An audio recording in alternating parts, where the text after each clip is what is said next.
Hi everyone! Check out what our Disney Magic interior cabin looked like and its pros and cons. These were from our 4-night Western Caribbean cruise on the Magic in February 2025. Before we start the tour, one thing you should know is that the staterooms are not ready for guests to go in until 1:30 p.m. If you're carrying your own luggage like us, note that you can't even go into the cabin hallway to drop those luggage off earlier, as the entrance is taped off. So it's best to go up to the buffet and eat lunch first, knowing that your room definitely will not be ready before 1:30 p.m. By the way, be sure to check out our lunch buffet video covering all 4 days of the cruise. See the link in the description. The stateroom is number 7627, category 11A, and located on deck 7 aft, towards the back of the ship. Now come on in and take a look, and later we'll give you our overall thoughts on the cabin.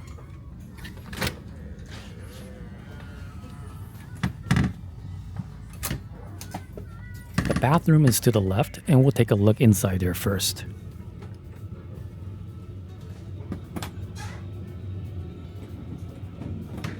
Disney provides a sea salt body lotion and even a makeup towel, which is something we haven't seen provided by other cruise lines.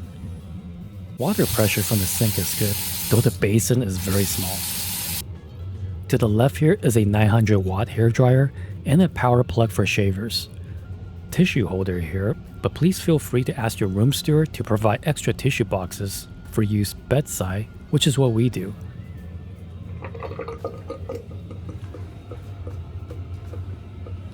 Here's the shower with a bathtub, which is not very common for an interior stateroom. Shower pressure is fine, but not the strongest.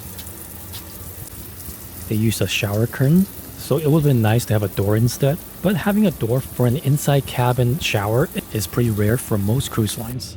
Just like Holland America, Disney Cruise Line is one of the few mainstream ones that provides separate body wash, shampoo, and conditioner. The bath towels have DCL logo woven into them. Here's the bed. Our carry-on luggage fits perfectly underneath. The bed was comfortable and the pillows were plush. There's a lamp on each side, a power switch, and below the shelf there are 2 power plugs, but no USB ones. There's a small drawer here.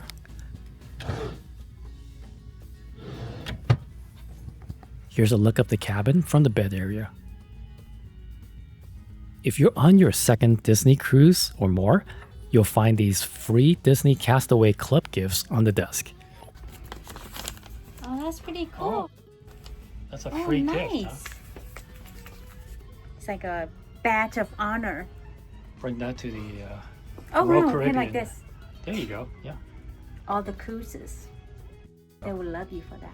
Yeah, it's like, you trader? This is the other gift. Wow, it's like a really nice bag. It is. Yeah. Pretty cool. Look at that. Beach bag, kind of. Yeah, with a zipper. Okay. There's a tag on it. Let's see what it says. Does it say the price list? Or the caution? It is priceless. Yeah. That's what that's. No price. You cannot put a price on that. The design of this. Kind of like waterproof. Look, So look, it's another like- pocket Yeah. inside. Yeah. Very nice. There's a large makeup mirror here with good lighting.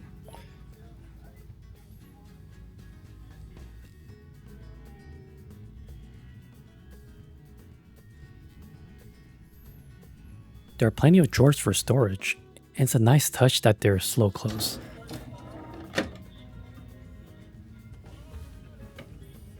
There's also a little fridge here.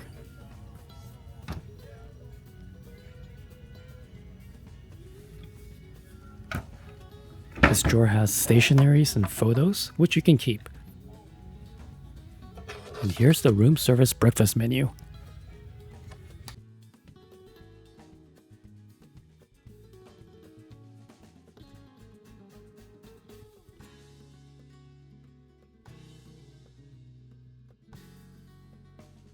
Quite a few power plugs here next to the desk, though no USB ones.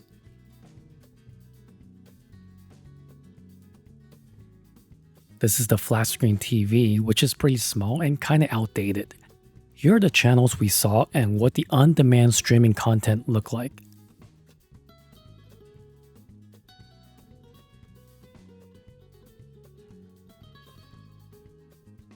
Some of the newer movies are actually playing in a nice theater on the ship, so we recommend you watch there for a better experience.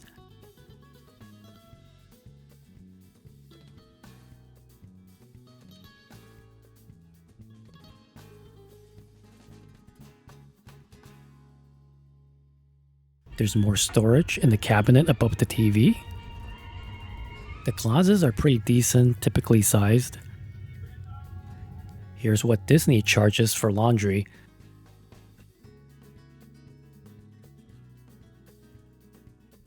The one neat aspect about this and some other Disney ships is that there's a laundry room, which costs much less at $3 per wash and $3 per drying load. Here's the room safe, which is a little bit different with the pull-out style. Here's a closer look at the sofa and the coffee table. The sofa becomes a bed at night, and here's what that looks like.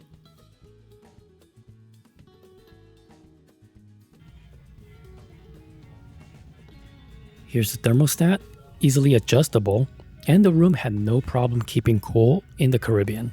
Now let's talk about the pros and cons of this cabin. It's fairly quiet in here once it's past 10 p.m. or so. And even during the day, it's not very noisy, mainly just guests in the hallway talking as they walk past. Another pro is that you should expect excellent service from your room steward. Disney still has a clean twice-a-day policy, and our stateroom attendant did a great job keeping the room tidy. Also, all of our extra requests, like more towels and tissue boxes, were fulfilled with no problem. Plus, take a look at some of these towel animals he made, including these swans for Valentine's Day. There are nice little touches in the cabin too. The toilet seat is slow close, the garbage bin has a separate recycle section, and if you're a Disney fan, you'll enjoy some Disney themes in the cabin, like the luggage tags. And can you find where all the Mickeys are in the room? One minor con would be the smallish, sluggish, outdated TV. As you can see, you probably won't be able to watch TV too well from bed, but that shouldn't be a problem when on a Disney cruise, as there's so much to do outside. Also, it'd be nice if there were some built-in USB-A or USB-C plugs. I have a feeling that and the outdated TV would be addressed in a future dry dock. So overall, we highly recommend this Disney Magic Inside cabin. But what do you think? Let us know with a comment, and please give the video a thumbs up if you found it helpful. Be sure to check out our other videos from this cruise, including in-depth coverage of the food. Thank you very much, happy cruising, we'll see you soon in the next video.